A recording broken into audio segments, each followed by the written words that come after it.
rap stars? It's your host, Romeo Santos, with co-host Kenny Fulton. Kenny, how are you, my man? Doing great, brother. How are you? I'm doing fantastic. It's another day above the ground, so it's a beautiful day.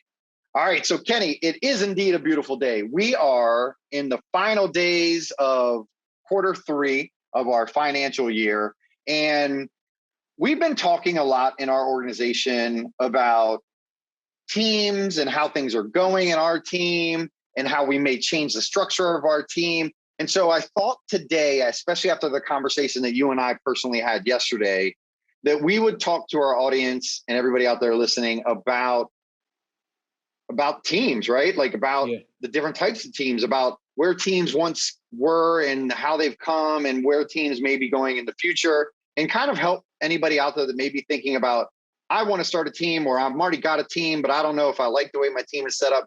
We can talk about those different options throughout there. So how does that sound today? Is that a good topic for us, Kenny? Yeah, sounds like a great topic, very relevant, not just for us, but for, many of our peers as well.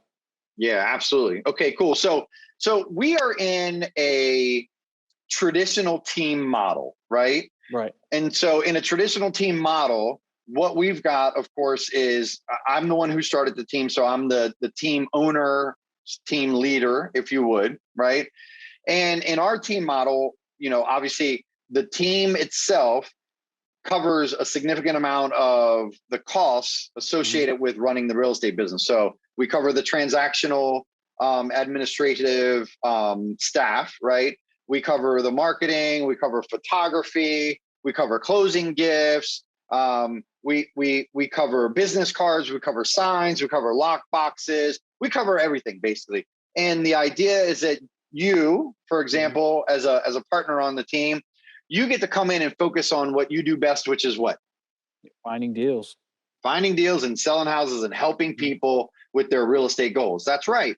Because there's a million and one things that go into a real estate business. Yet we know that Gary Keller says that we have 4 parts of our job, right? So we are, number one, lead generate. Number one, script practice and role play, so that we're prepared to then 2, lead generate, so that we can lead generate, and 3, go on appointment. And then 4, after we've gone on appointment, negotiate contracts. So according to Gary Keller, who is a genius in real estate as far as I'm concerned, that's what the job of a real estate professional is, which is true, but that's not all there is there, Kenny? No, not at all. Right. And so we talked about today, even in our team meeting, just the transactional process from going under contract when representing a buyer. Just throw out 5 additional things outside of those 4 things that I just talked about that we have to manage as real estate agents. Well, one, once you actually, go on appointment, like let's say if we're taking a listing, for example, you have to generate the listing agreement, right? So you have to put paperwork together, deliver it to the client, doing walkthroughs, doing open houses, all the transactional stuff, once you get a property, underneath contract, having everybody sign the contracts and sending over addendums, making sure that you're sticking to timelines and dates, coordinating with the lender, coordinating with the title company, closing gifts. Yeah. My goodness. I mean, it's a lot, right? Like you just said a lot. And it's like, okay, so I don't just go and meet with people and then have money miraculously deposited into my account, right? Like you have to maintain throughout the transaction in order to make sure that you have a successful transaction and that everybody on all sides are happy with what the result is. So, I started a team, to be totally honest with you, and everybody else out there listening as an agent, thinking about it, can probably identify with this. I didn't want to do all those things. I just wanted to meet with people and miraculously get paid, right? Now, obviously I care about people. I want to help people. I want to, I get excited to meet new people. I get excited to help them achieve their real estate goals, but all that other stuff, I didn't really want to do. So I went about going to work at building a team. And when you build a team, obviously you start by bringing on your administrative work. Well, when you bring on the administrative work that you then have to pay, who do you think pays that? The team owner. The team owner pays it. Exactly. So then you go, okay, well, now I've got enough business that I need to be able to leverage myself with other people on the team that can close that business with me. And also the portion of the split that comes back to the team goes to help offset the costs of all these other things that we're taking care of, right? And so that's how the traditional team model evolves, right? You've got, you were my first addition to our team and a partner in the team, right? And so at the beginning, you primarily worked with buyers, but now you're also doing listings as well because you've learned the skills and you've been around and you've continued to build your skill set. Now we have a few other people on the team and they primarily work buyers, right? Because that's how you cut your teeth, learning the whole process is working with buyers. And also the first thing that you want to try to give away, if you could, in the sense of buying back time, is you want to be able to give away the buyer side because that's a lot more time consuming than the listing side, right? Right. All the showings and exactly the home inspections, all those things, right. Sourcing deals, looking for them, all that stuff takes a lot of time. So that's team setup number one. And if we talk about why would somebody want to establish a team, it could be for like my reason, like I want to help people, and also I didn't want to do all the minutia. But I also don't want to solely pay for it. So why not, in the midst of helping other people grow their business, and then as a result of that, there's a split that comes back to the team. That split then offsets those costs that benefit me, but then also benefit the team members. And so it's a win-win-win, right? We're providing employment to some folks. We're providing leverage and support to other folks. And I'm being able to defray the costs that I want to be able to manage and run my business in the way that I want, right? So that's team model one, if you would. Team model two could be a lot more simple, right? Team model two, which is probably really the original team, if you would, is, hey, Kenny, we like each other and we work together really well. Why don't we get together and then we hire one person to help us manage the transactions and we split the cost and we help each other with our transactions, but we don't take anything from one another. We just share in the cost. That's team model number two. So why would somebody maybe want to go that team model versus the team model that I've chosen to go? Well, you want to have a greater leverage in the services that you select. So like we try to have uniformity in the way that we do things. We use the same lenders. We use the same title companies. Our marketing, comes out of the same budget. But maybe you service two different communities in two different areas or two types of clients. And you're like, you know what, there's some nuances in my business that I need to do these things differently and have these costs accounted for separately. That's exactly right. I mean, it's a way to say, we work really well together and I don't want to merge Romeo Santos and Kenny Fulton name and we create one brand. I still want my own identity. Yet, since we work so well together, we could share an office space. We could share an administrative assistant. We could, share costs for marketing because we could probably get better deals if we buy bulk, right? So those are definitely the reasons. And that's why people first started doing it. They started saying, you know what, there's got to be a better way than doing all this stuff myself. And, some of the agents out there that are listening right now are probably going to be shocked when I tell them this. But like when I first got licensed in 2001, you weren't allowed to even have an assistant, much less form a team. Right. And that was just 20 years ago. Sounds like a long time because some of the people listening might only be 20. That's their whole life. But that's not a long time. Right. I mean, I look back 20 years ago and I go, man, that flew by. That really flew by. So much happened. Let's put it in perspective. 20 years ago, what did your cell phone possibly look like? Flip phone. Was it a flip phone 20 years ago or was it something even that predated that? Maybe Marcus can put it up in the show. Remember that big block phone that people would walk around in their back pocket? Or maybe it came in a bag so that you could plug it into your cigarette charger in your car, right? Versus now, this is what your cell phone looks like, and it's a mini computer. I can take pictures with it. I can take 4K video with it, right? I can get my email. I can do video calls. There's nothing that I can't do with this incredible device. Yet just 20 short years ago, it was a great big block and all I could do was make phone calls with it. That was it. Pick it up, turn it on, dial some numbers, wait for it to ring. When it ended, hit end and put it back down. That was it. It was basically your rotary phone at home that was on your wall that you could take with you. So think about how much we've evolved in 20 years. Well, talking about evolution, we're now with what brokerage, Kenny? EXP. EXP. Now, I came to EXP Realty, and of course, I talked to you about it, and we went back and forth, and I wanted to make sure everybody was on board. But I first decided to come to EXP because I saw that EXP was changing the way that agents were doing business. Mm-hmm. And this is not an EXP soapbox listener, so please don't tune out. But the owner of EXP Realty put it together because he foresaw what was going on. He said, do people really need brick and mortar anymore? Can I cut the cost out? Can I create an opportunity where agents can do what they do anyways and build passive or leverage? They changed it now, leveraged income, as well as growing their business and collaborate and do this, right?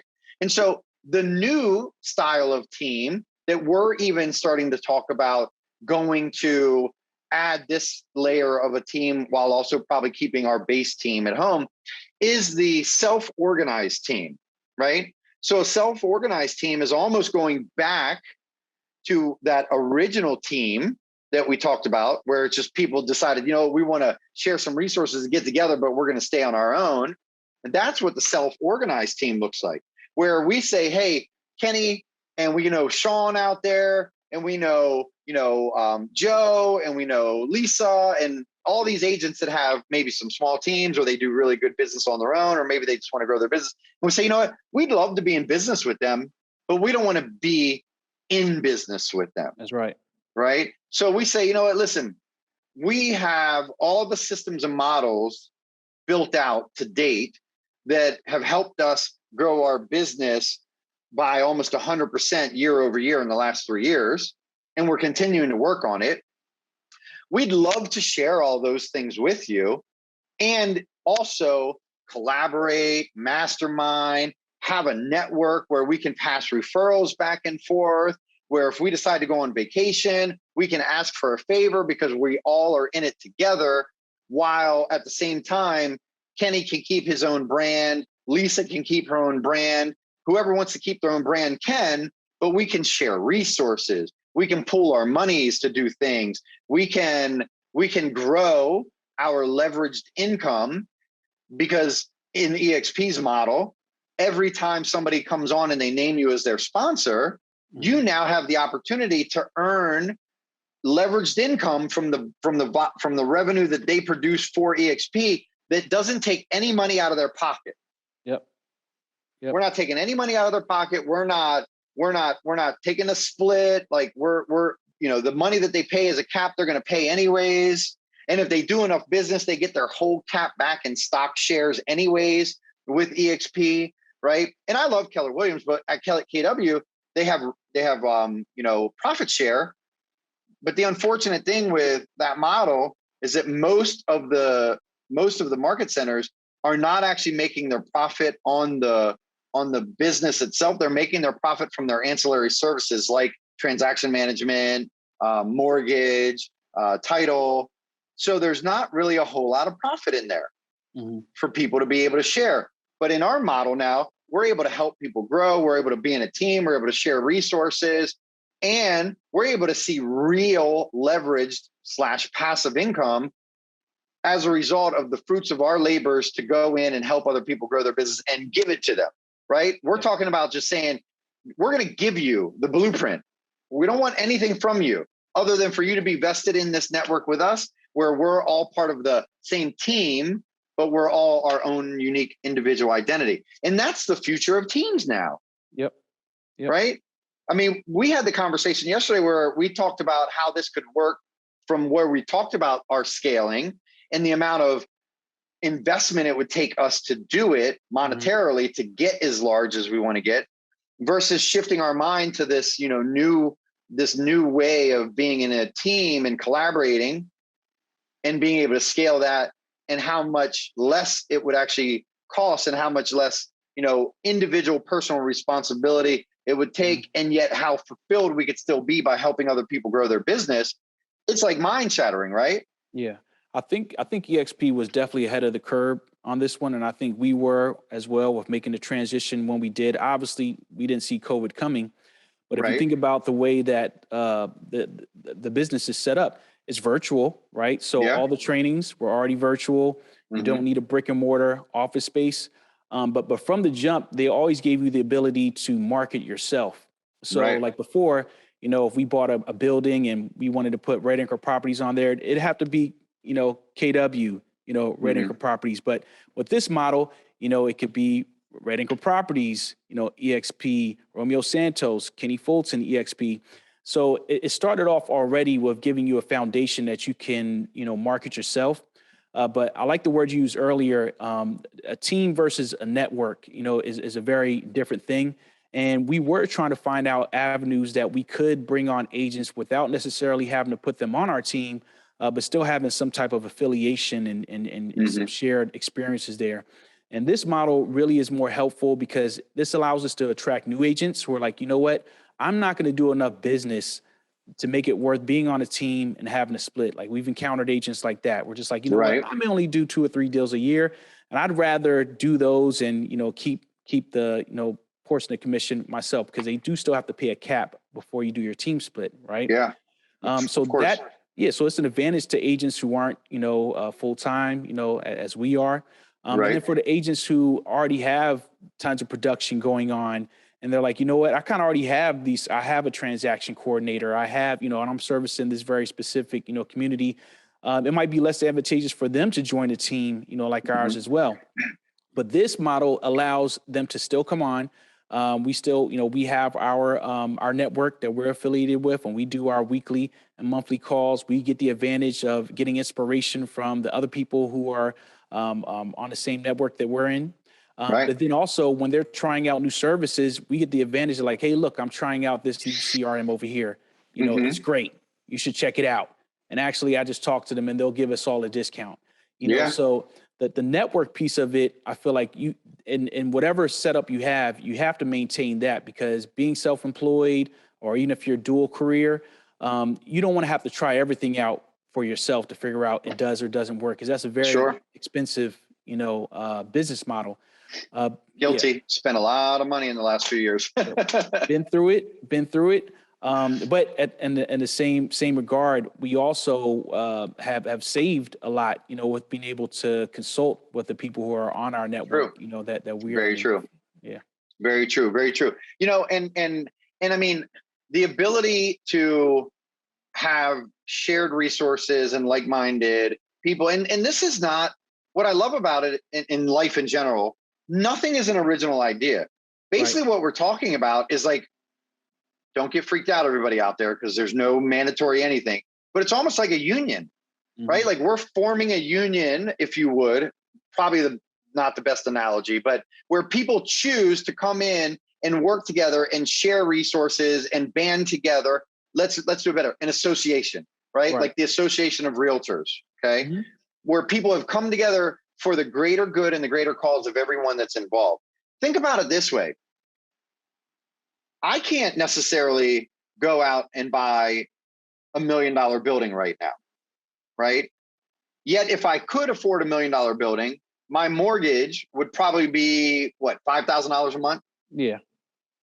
Yet if I went and rented 2,000 square feet at the average rental cost, my rent a month is probably going to be $3,000 a month. Yep. Wow. Now, granted, I know it's like 40% of the 5,000. However, owning versus renting.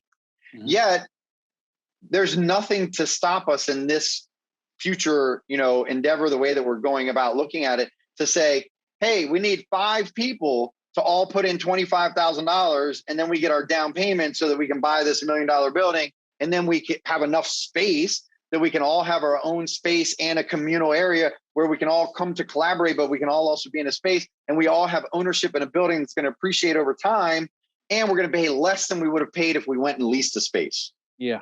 Boom. Mind blown, right? Yep.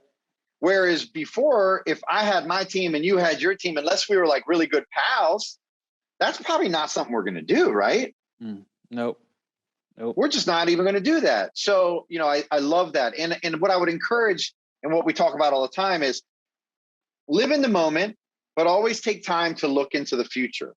Try to see what may be coming next. Try to stay ahead of it, and don't be so afraid of change that you die off with the old, right? Like there are, I mean, I've been hearing for quite some time that all the world of the individual agent is going to go away. I don't know if that's necessarily true or not. I do think it's going to get harder and harder and harder and harder for the individual solo agent, though, to compete with like what we do, right? Mm-hmm. All the services that we were able to provide as a result of all the leverage that we have. It's going to be really hard for an agent that sells $8 million a year, which is very respectable business, to be able to provide the same level of service. Mm-hmm. It's just going to be hard for them to stomach it. Yeah, it's possible, you know, but also the overhead is so high that it does make it difficult, to survive the changes in the market. So, like with our model, you know, obviously we've been very, you know, lucky to be in business, you know, through all of this. We've thrived, but you know, the real estate market is cyclical, right? At some point, it's going to make a turn. Things are going to slow down.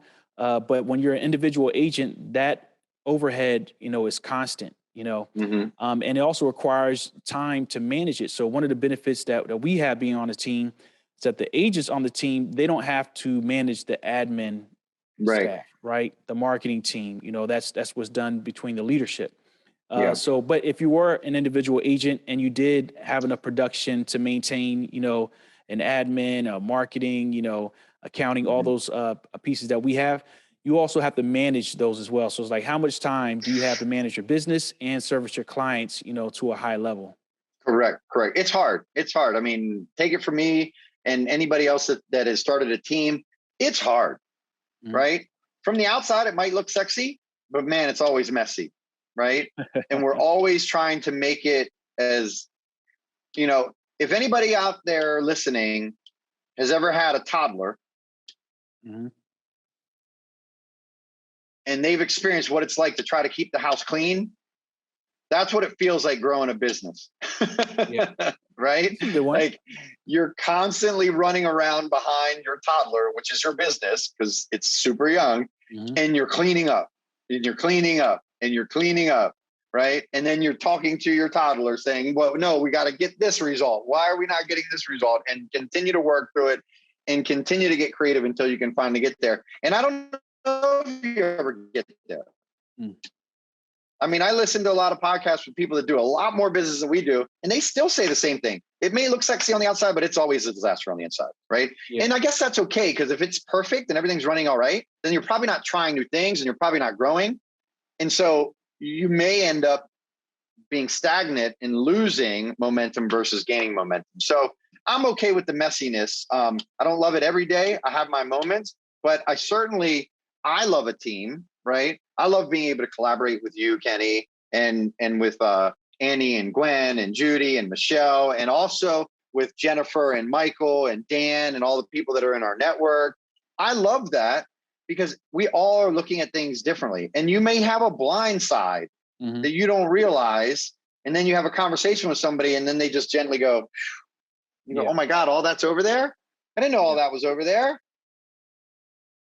And that's the beauty of the association, the network, right? So, you know, if you're out there and you're thinking about growing a team, or if you should even grow a team, or if you should be on a team, or if you should join a network, or if you just be in a partnership, hopefully this conversation that Kenny and I just had enlightened you a little bit about some of the pros and the cons of each of those different setups, and also know that there's no absolute right answer. You may have to go out and try it to figure out whether or not it is right for you. Yeah, I like that. You have to constantly analyze your options. You have to constantly, even if you're happy with where you are, you're like, you know what, things here are cool. If those things change, you need to be able to correct course as quickly as possible. And you only know that if you know what's on the horizon. You can't drive with your head down and then hit a bump and then look up and be like, okay, like where else can I go? You need to know what your options are. So in the event this lane is cut off or the market changes or your needs or desires change or your team, you know, you expand as an individual, you should be looking to see what's out there on the horizon. So at least you know what your options are. And I do want to, you know, give a shout out for our group, Manifest EXP. Yeah. And one of the really great things about our network, our association, is that, there's weekly calls, right? But one of the things that really helps us out is that as each person on the team are part of the network is growing their business, whenever they see something coming on the horizon, they let us know and we share those things. I really feel like it's helped us be able to course correct before we really hit any major snag. So like we're having this conversation right now because we see how the industry is growing and changing, and we want to be able to put ourselves in the best position to make the right decisions when that time comes. So Absolutely. even if it's just having somebody else's opinion that you can hear, it's something that you really can't put a dollar amount on. Yeah, I agree. And business is hard, right? And if anybody ever says, because you probably see it all the time, that they're self-made, Impossible. They're full of it. Nobody does it alone, right? It's like that old saying about children that it takes a village, right? Same thing with a business, same thing with yourself as a human. Like, it takes a village. It takes other people's input. Somewhere along the way, somebody has influenced you, good or bad, hopefully good. And, the more positive influence that you can have in your world and around you, the better off you will be. So we hope that this show has been very helpful for anybody out there, again, thinking about either joining a team, starting a team, a partnership, or maybe even just a network. And if you want any more information about anything that we've talked about that maybe we didn't cover enough of, please don't hesitate to reach out. You can reach me on social media at Realtor Romeo Santos. That's on Instagram, on Facebook at Romeo Santos, and of course on both Instagram and Facebook at Red Anchor Properties. And Kenny? Instagram at Realtor Kenny Fulton, Facebook Kenny Fulton, Kenny at redanchorproperties.com, and by cell 443-763-0958. Awesome. Beautiful. Well, listen, rap stars, we have loved this episode, Kenny, as always. It's a pleasure. Thank you so much. Marcus, thank you for producing our little show. We love you. Rap stars, we're out.